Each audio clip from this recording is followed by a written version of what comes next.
It was in 1991 when the National Police Memorial was dedicated in the District of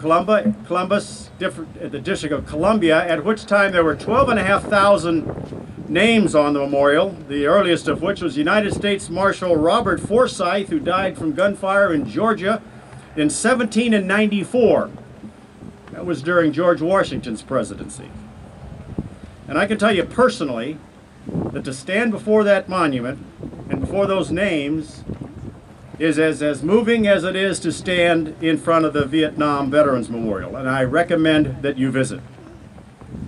The state of Wisconsin also dedicated its police memorial in 1991, and the earliest name there is Joseph H. Baker, the sheriff of Portage County, killed by gunfire in 1875.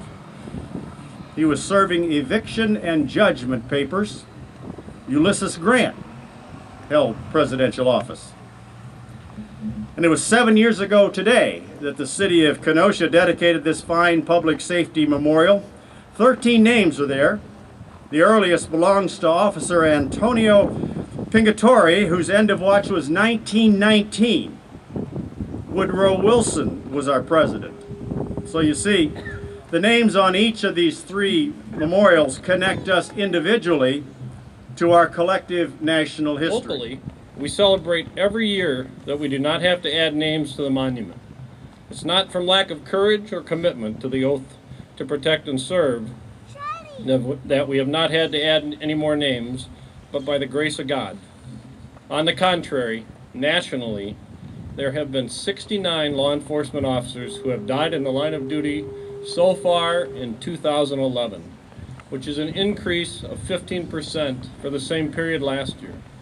If you notice on the program you're holding, it says there were 65 officers killed so far this year. That program was printed 7 days ago. Since then, there have been 4 more officers killed in the line of duty. Last year, there were 162 officers killed in the line of duty. That's an increase of 40% from 2009. The numbers are going in the wrong direction. Of all the names on the monument, I only knew a few of them personally, but I am certain that all of those officers would agree on one thing. Each would hope that their name be the last name added to the monument. Most of us in law enforcement will have the opportunity to choose when we leave our careers. Some of us will find new jobs to fill our time, or maybe that job will be to watch our grandchildren as they play in the park or travel with our spouse and explore the world. A few of the peacekeepers will not be able to make that choice on their own. The choice to leave this world will be made for them. Most of us are not ready to leave in the prime of our careers, but we knew when we took this incredible job that what risks go with it, as does our families. When I was hired, my mother cried and went to church to light candles, asking God to watch over me and keep me safe. I've always felt hands on my shoulders while I work for those who carry the badge and have left this world before me. I know God hears us, and He finds ways to let us know that people are watching over us. A few years ago, my 96-year-old grandfather was near death in the hospital, and he'd not spoken for a few days. I placed my hand on his leg, and I said, "I love you, Grandpa." Without hesitation, he replied, "I love you too." A short time later, he passed away.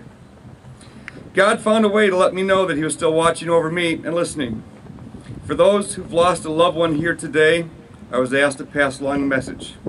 I love you, I will always be with you, and I will patiently be waiting for you. Thank you.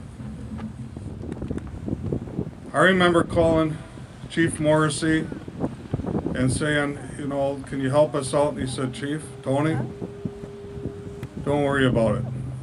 Don't have to call me again."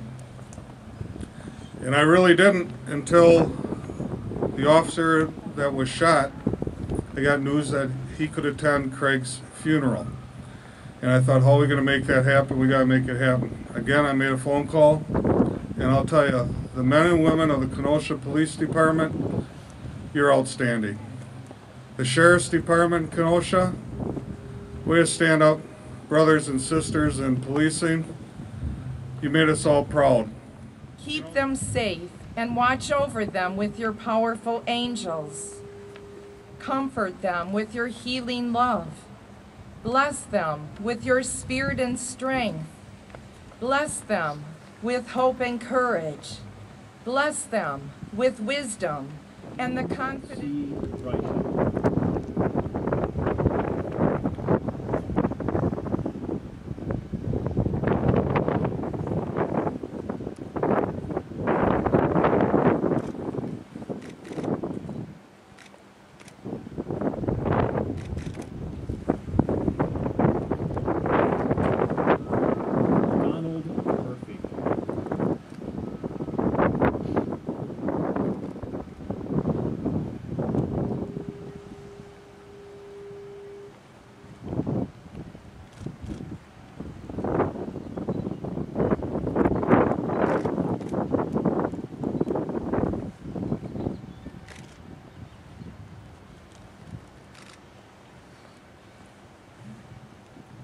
Frank Fabiano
Jr. Cut.